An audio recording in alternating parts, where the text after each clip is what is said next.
It's a friendly reminder that love is not a feeling. It is a commitment. Alam mo, sa totoong buhay, hindi naman palaging masaya ang isang relasyon.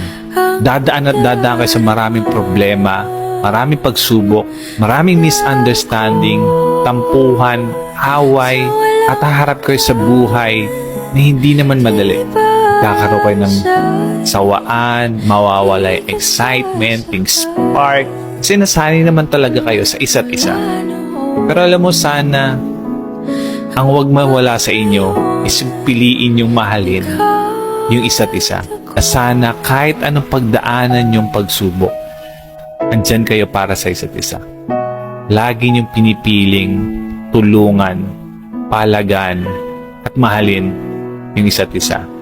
Remember that love is a choice and always choose to love each other. Okay?